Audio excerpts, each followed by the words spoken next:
In meinem letzten Video habe ich euch gezeigt, was Outriders ist und worum es in dem neuen RPG-Looter-Shooter geht. Heute stelle ich euch den Devastator, eine der 4 spielbaren Klassen, näher vor und kläre die Frage, ob das die richtige Klasse für euch ist. Bleibt also bis zum Ende dran, um zu erfahren, für wen sich der Devastator eignet und was seine Stärken und Schwächen sind.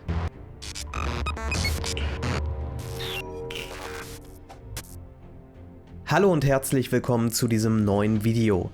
Ich bin Still Alive und auf meinem Kanal zeige ich euch Guides, News und Infos zu neuen RPGs und Open World Games. In meinem letzten Livestream habe ich auch schon näher über die verschiedenen Klassen in Outriders gesprochen. Wenn euch Outriders also interessiert, bleibt mit einem Abo dabei und aktiviert die Glocke, um keine Videos und Streams mehr zu verpassen.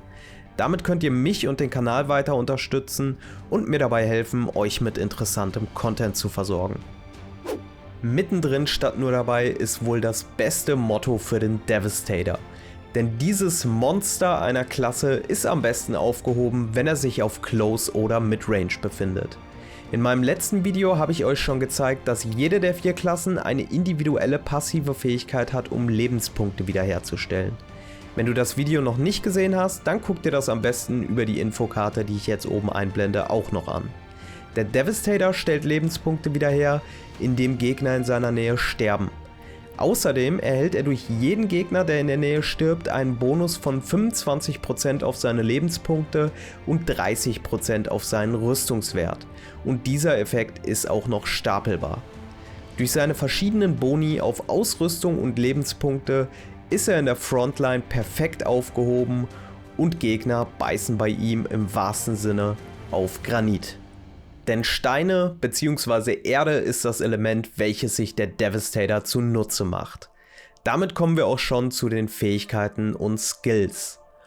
Earthquake löst eine Schockwelle aus, die allen Gegnern vor dir Schaden zufügt und sie unterbricht. Golem verstärkt den Devastator und schützt ihn für 8 Sekunden vor 65% des eingehenden Schadens. Mit Gravity Leap springt ihr in die Luft und stürzt auf einen Gegner nieder. Beim Aufprall fügt ihr allen Gegnern in einem kleinen Radius Schaden zu und unterbrecht sie. Impale unterbricht ebenfalls ein ausgewähltes Ziel und fügt diesem einen Blutungseffekt und Schaden zu. Wenn der Schaden tödlich ist, wird der Gegner von einem Felsstachel aufgespießt und hinterlässt dann eine Zone, die dir und deinen Verbündeten 9 Sekunden lang einen Bonus auf Rüstung und Lebenspunkte-Regeneration bietet. Tremor erschafft um dich herum mehrere Explosionen hintereinander. Jede Explosion verursacht an umstehenden Gegnern Schaden und heilt dich. Mit Boulder Dash kannst du nach vorne stürmen und allen Gegnern im Weg Schaden zufügen und sie unterbrechen.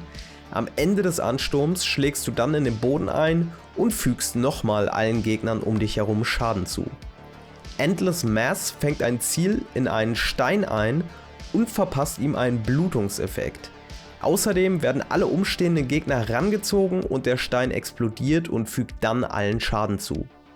Meine absolute Lieblingsfähigkeit ist aber Reflect Bullets. Damit erschafft ihr eine Barriere, die 10 Sekunden lang alle Projektile abfängt. Damit könnt ihr euch und eure Gruppe aber nicht nur vor dem Schaden schützen, sondern ihr schleudert nach den 10 Sekunden auch alle Projektile auf die Gegner vor euch zurück und könnt damit ganze Gegnerhorden auslöschen. Der Devastator ist dadurch nicht nur der perfekte Tank eurer Gruppe, sondern auch geeignet, um eine Menge an Schaden auf eure Feinde niederregnen zu lassen oder ihnen mit Blutungseffekten Schaden über Zeit zuzufügen. Und darauf sind auch die 3 verschiedenen Skilltrees ausgelegt. Der Vanquisher Tree ist hauptsächlich auf reine Waffenpower ausgelegt. Ihr könnt mit Skills aus diesem Tree euren physischen Schaden und den Schaden mit Shotguns und Assault Rifles erhöhen.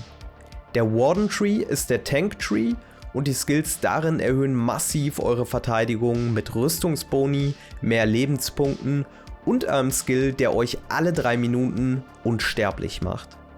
Zu guter Letzt könnt ihr euch mit dem Skilltree Seismic Shifter weiter auf eure Blutungseffekte und den Schaden mit euren Fähigkeiten spezialisieren. Die Skills erhöhen die Dauer und den Schaden der Blutungseffekte, verringern eure Cooldowns und stellen Lebenspunkte durch Blutungsschaden wieder her. Bevor wir gleich die Frage klären, für wen sich der Devastator eignet und was seine Schwächen sind, würde ich mich freuen, wenn ihr den Kanal abonniert und mir ein Like da lasst, falls euch das Video bisher gefallen hat. Mit seinen Fähigkeiten eignet sich der Devastator sowohl für Solospieler als auch in Gruppen.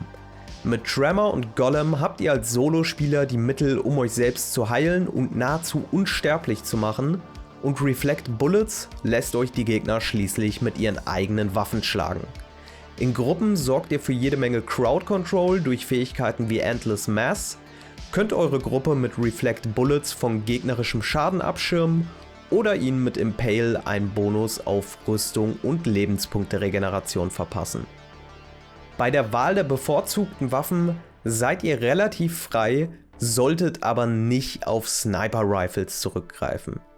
Da ihr auf jeden Fall immer nah an den Gegnern stehen wollt, um das meiste aus der Klasse rauszuholen, eignen sich LMGs und Shotguns besonders gut.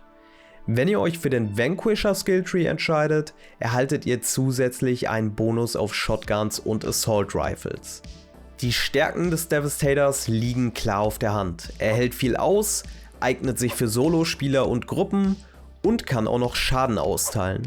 Was sind also die Schwächen des Devastators?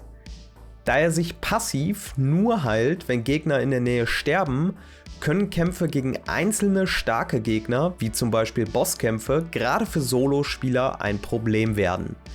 Da ihr euch nur heilen könnt, wenn Gegner in der Nähe sterben, habt ihr in diesen Kämpfen quasi keine Möglichkeit, euch passiv zu heilen. Und auch der massivste Steinklotz wird dann irgendwann zu Staub zerfallen. Also, für wen eignet sich der Devastator? Fassen wir nochmal kurz zusammen, für wen der Devastator die richtige Wahl ist. Für alle, die gerne mitten im Geschehen sind und an vorderster Front kämpfen. Für diejenigen, die um Sniper Rifles einen großen Bogen machen und sich lieber mit schweren Geschützen wie LMGs oder Shotguns bewaffnen. Und für Spieler, denen es nicht nur um Schaden geht, sondern die in erster Linie auch im Team ihre Verbündeten schützen wollen und sich für sie mit Freude in jeden Kugelhagel werfen. Wenn das nach euch klingt, ist der Devastator eure Klasse.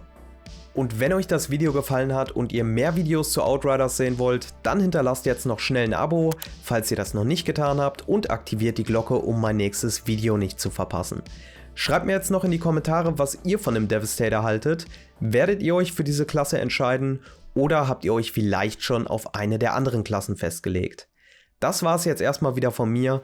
Vielen Dank fürs Zuschauen, bleibt gesund und bis zum nächsten Mal.